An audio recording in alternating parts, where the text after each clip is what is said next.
j'ai besoin de cette guérison. Papa, j'ai besoin de cette délivrance. Quel est ce démon?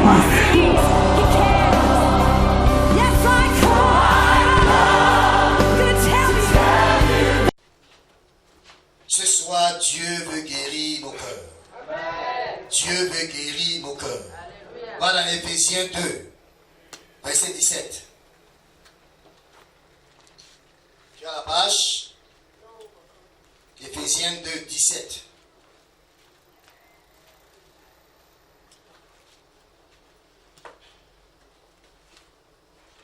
Éphésiens 2, 17. Tu as la page? Ok. 1, 2, 3, go! Il est venu annoncer la paix à vous qui étiez loin et la paix à ceux qui étaient près. Alors une deuxième fois. 1, 2, 3, go! Il est venu annoncer la paix à vous qui étiez loin et la paix à ceux qui étaient près. Ce soir, il y a une double dimension de la paix qui va se reposer sur son peuple. La paix pour ceux qui sont loin et la paix pour ceux qui sont près.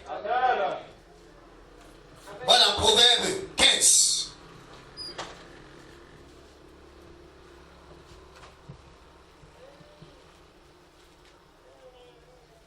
Voilà, Proverbe 15, verset 13. Tu as la page?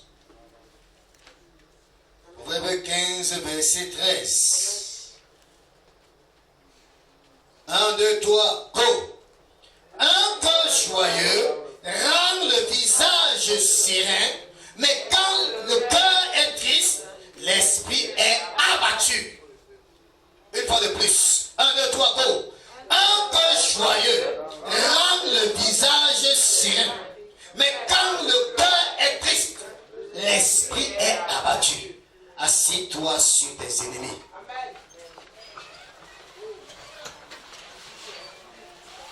Salomon dit qu'un cœur joyeux rend le visage serein. Autrement dit, rend le visage en confiance. Celui qui a un cœur serein a aussi un cœur plein de paix. Amen. C'est pour cette raison que son visage reste serein. C'est pour cette raison que son visage reste en confiance. La personne ne tremble pas. La personne est au contrôle de toute situation qui lui arrive. C'est pour cette raison qu'il y a la sérénité dans son visage. Ce soir, quelqu'un va rentrer avec un visage serein. Quel que soit ce qui t'a troublé, je déclare ce soir que tu rentres avec un visage serein au nom de Jésus-Christ de Nazareth.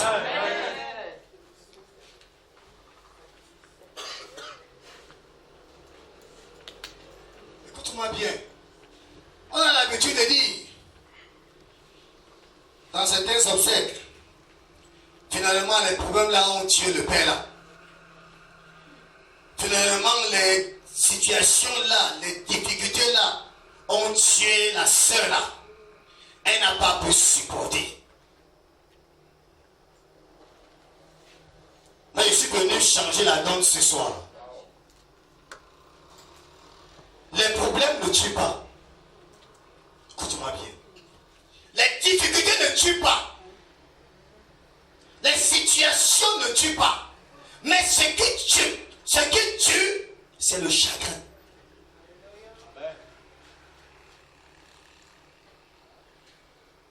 Ce qui tue, c'est le stress. Ce qui tue, c'est la blessure qui est dans ton cœur qui te tue. Ce ne sont pas les problèmes qui viennent te tuer. Mais tu as dans ton corps une blessure inguérissable. Ou autrement dit, une blessure que toi-même, tu es la seule personne qui puisse guérir la blessure. Tu es ton propre médecin. Mais tu es incapable de te guérir. Par conséquent, tu vas vers la tombe.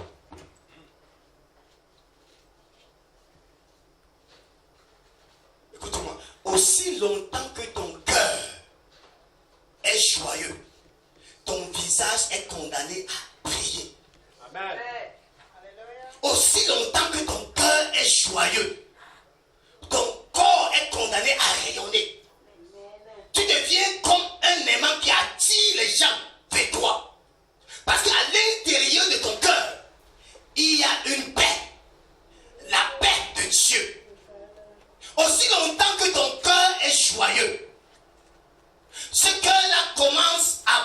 propulser le sang vers les organes.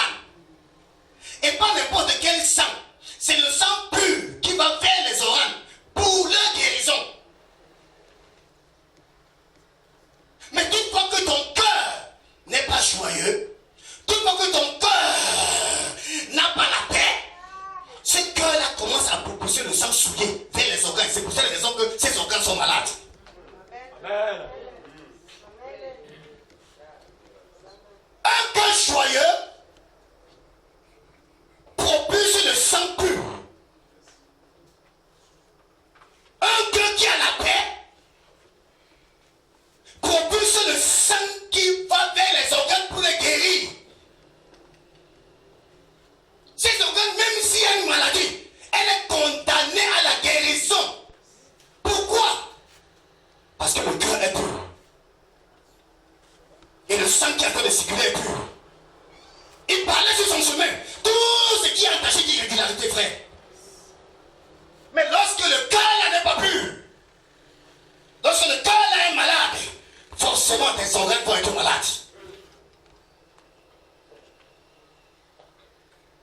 Je suis venu dire à quelqu'un ce soir, tu vas rentrer et ton cœur va commencer à propulser un sang pur ce soir. Fini le sang souillé. Tu sais pourquoi dans tes organes il y a la maladie? C'est parce que le sang qui arrive dans ces organes est souillé, pas de maladie.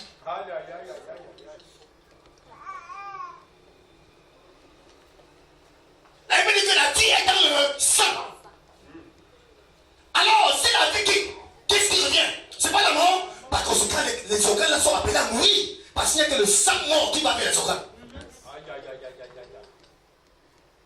Mais ce soir, le Dieu de ce lieu va changer la donne. Ce soir, le Dieu du révérend Charlie va changer toute situation. Il va créer un nouvel organe ce soir. Parce qu'à compter de ce soir, le sang qui va circuler sera plutôt pur.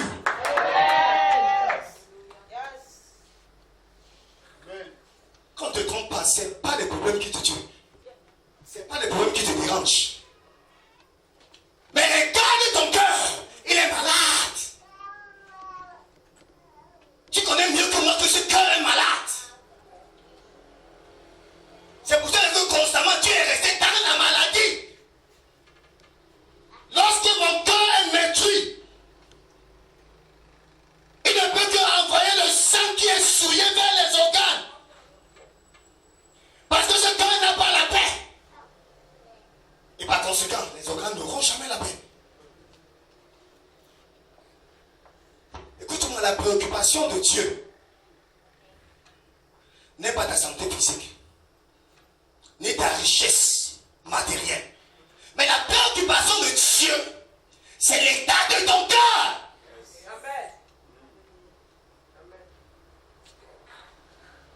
Voilà la préoccupation de ton Seigneur. C'est la raison pour laquelle plusieurs, nous les voyons au quotidien, ils sont nantis. Mais ils n'ont pas de paix. Ils sont nantis, ils sont plus comment riches. Mais nous croyons qu'ils ont la paix. Mais ils n'ont pas la paix. Parce que la véritable paix ne vient pas de l'extérieur vers l'intérieur. Mais la véritable paix sort de l'intérieur pour aller contaminer l'extérieur. Il a la paix du monde. Mais Jésus a dit, je vous laisse ma paix, je vous donne la paix. Je ne vous la donne pas comme le monde donne.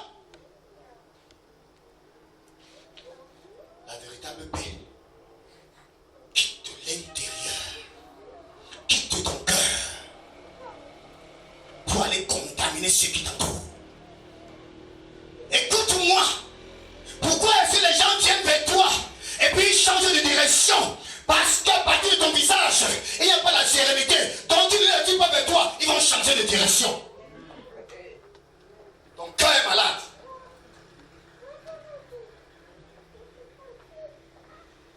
Après tu vas commencer, je ne sais pas ce que j'ai fait. Il y a des soeurs là, elles ne sont même pas belles comme moi, on les demande un mariage. Leur cœur est pur. Et par conséquent, leur visage est séréne. Elles attirent les frères vers elles. Mais pour ce qui te concerne, ce n'est pas ça.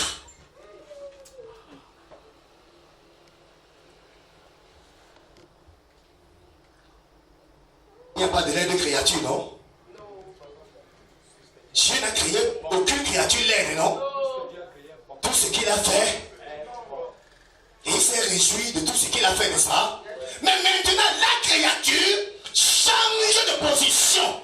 Là où Dieu l'a placée, elle-même dit non, je ne veux pas devenir une créature qui attire. Je veux devenir une créature qui repousse. Et par conséquent, le cœur de Dieu, il est malade.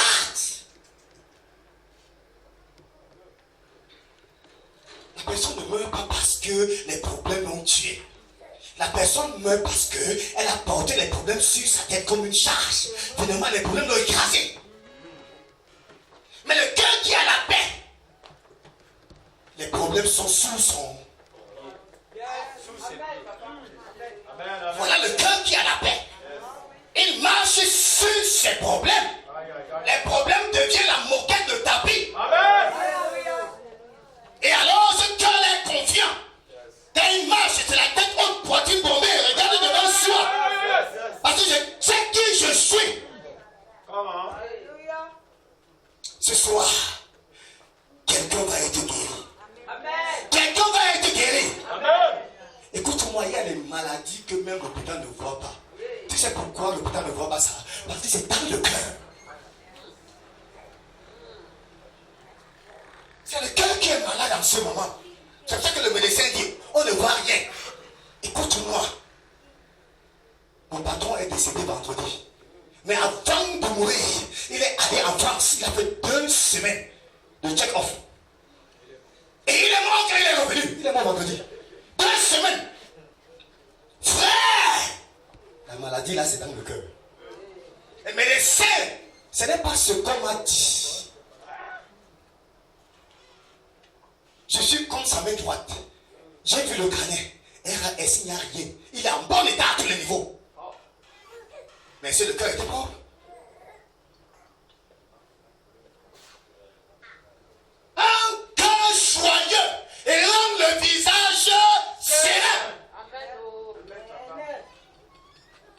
Mais quand le cœur est souillé, il contamine même tout le reste du corps.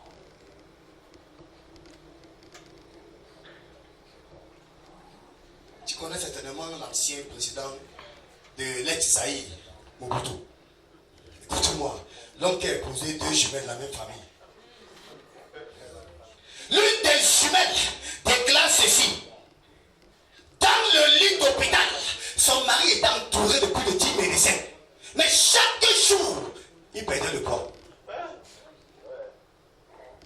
Frère, les médecins ne pouvaient rien pour lui. La maladie était dans le cœur.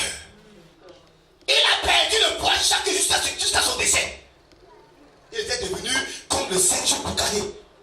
Au lit. Frère, le cœur. Garde ton cœur plus que toute autre chose.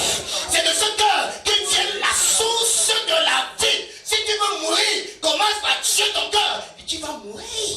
Mais lorsque ton cœur a la vie, tu vas vivre. Le Père disait l'autre jour, si tu tombes, rassure-toi que ton cœur ne tombe pas avec toi. Parce que ce qui va te relever, c'est ton cœur là. C'est ce cœur qui va te relever.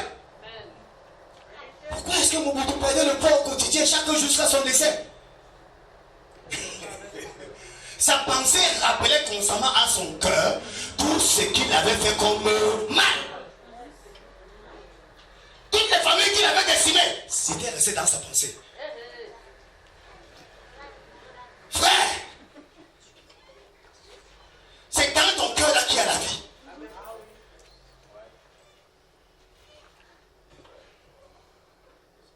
Veux-tu avoir des émotions sous contrôle? Garde ton cœur. Je répète, veux-tu avoir des émotions sous contrôle? Garde ton cœur. Veux-tu être au-dessus de tout événement? Garde ton cœur. C'est de ce cœur que vient la source de vie. Tout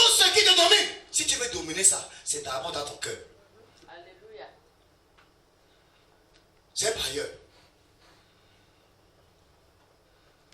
Écoute-moi. Pourquoi est-ce que un être humain peut arriver à tuer un autre? Tu sais pourquoi? Parce que dans son cœur, il avait déjà tué avant même de prendre le couteau.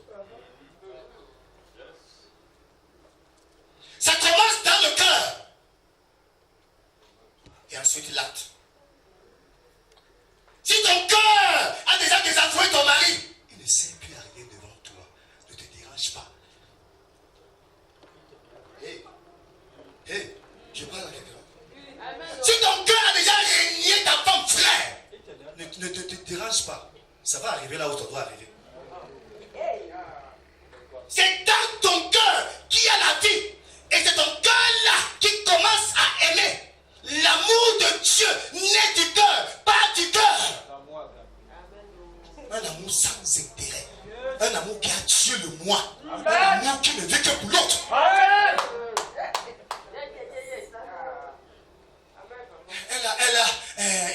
Il est même parti, il a abandonné. C'est pas aujourd'hui qu'il a abandonné sa famille là, sa femme là. Non, il avait abandonné depuis dans son cœur. On a fait le constater aujourd'hui qu'il a abandonné. Mais c'était déjà fait depuis des années. Il cherchait un prétexte pour disparaître. Amen. C'est pas aujourd'hui. C'est le cœur qui tue d'abord. Et puis la main vient accomplir. C'est le cœur qui réunit d'abord. Et puis la main vient écrire pour laisser le testament que celui-ci tu l'as régné dans le cœur. Tu l'avais déjà. Amen.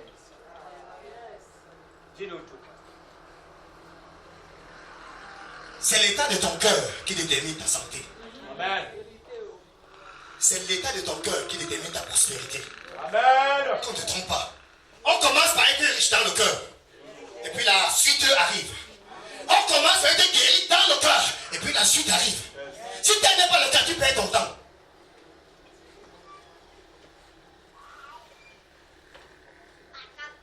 C'est l'état de ton cœur qui détermine ta réussite.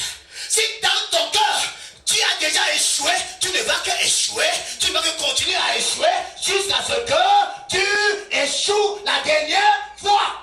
Jusqu'au jour où tu vas te révolutionner dans ta pensée. Et maintenant ton cœur va accepter l'échec, la réussite. Une fois que ton cœur accepte la réussite, tu réussis. Amen. Sans effort.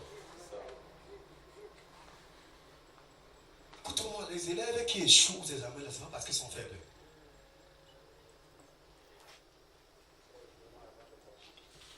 L'enfant a échoué avant même d'aller s'asseoir ensemble.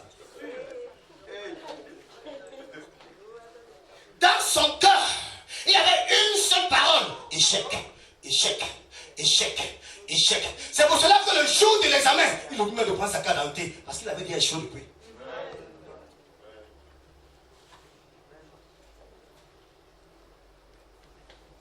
Quelqu'un avec moi?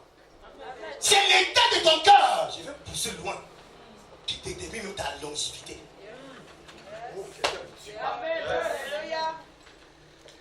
Frère, ces hommes ont écouté leur vie à cause de leur cœur. Leurs jours, ils n'ont pas pu les accomplir parce que leur cœur n'était pas propre. Alors, par conséquent, la peau. C'est l'état de ton cœur qui te donne les longs jours, les années devant toi. Si ton cœur croit à la mort, tu ne vas sauf que mourir. Si ton cœur croit à la vie, personne ne peut te tuer. Seul ton Dieu va te prendre. Amen.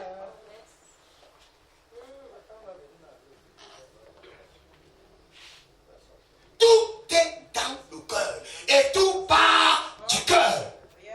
Et rien ne vient de l'extérieur pour venir t'influencer. Nada.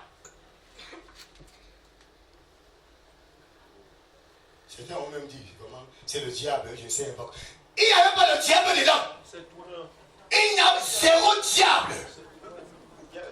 Le diable est un esprit.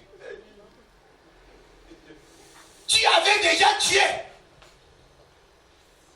Maintenant, quand tu le vois passer devant toi, ton cœur continue à faire mal.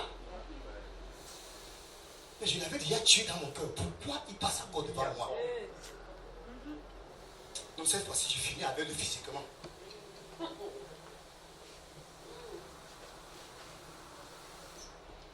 Quand le cœur est joyeux, ma soeur, on ne parle pas des organes qui sont malades. Frère, on ne parle pas des organes qui souffrent. Pour que les organes souffrent, le cœur doit commencer par la souffrance. J'aime le calme ici, ça veut dire que ça passe.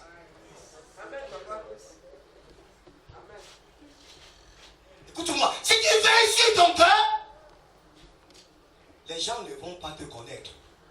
Ils vont même s'interroger sur ta personne, sur ton cas.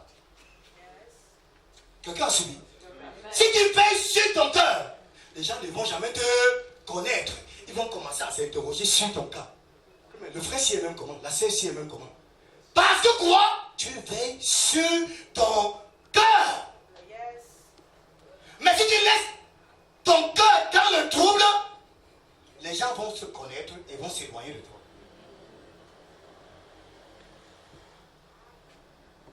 Pourquoi est-ce que les gens vont te connaître? Quand c'est déjà plein dans le cœur, papa avance.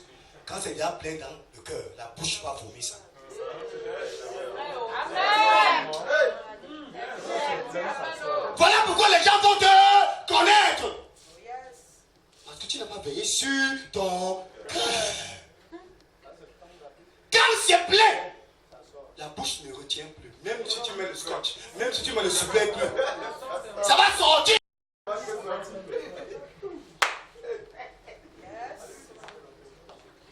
Pasteur, il en est de même.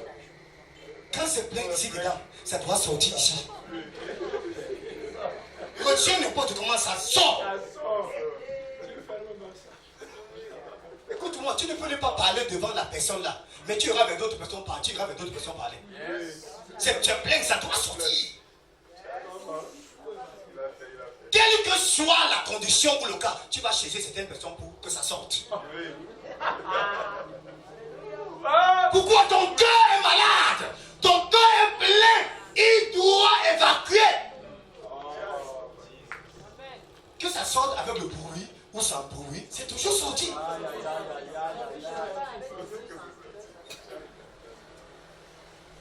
Mais ce soir,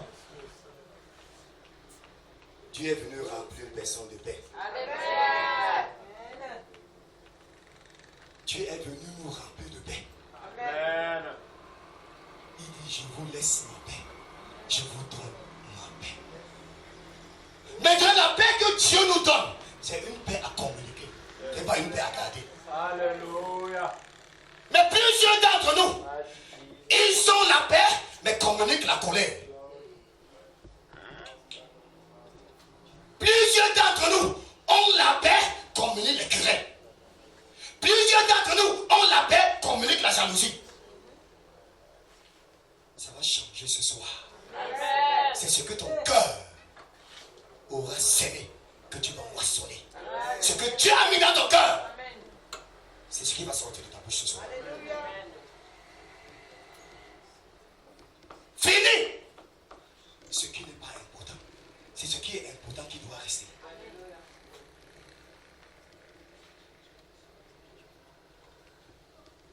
La Bible dit que la paix de Dieu est une paix qui surpasse toute autre chose, toute connaissance.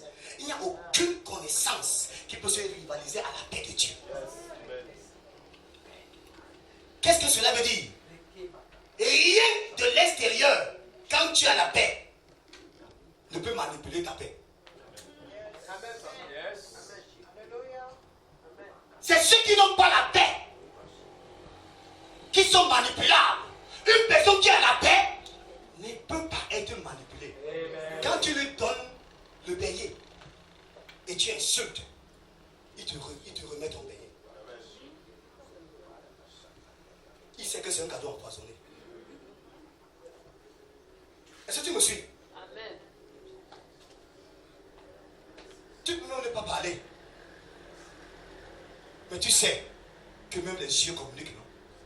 Quand je te regarde, frère, et que tu peux me donner ta Bible ici, tu me la donnes d'une autre manière.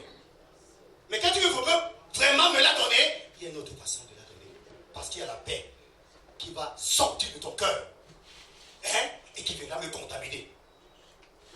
Quand je vais toucher à ta Bible, je saurai que c'est une Bible de paix. Lève-toi, on va prier.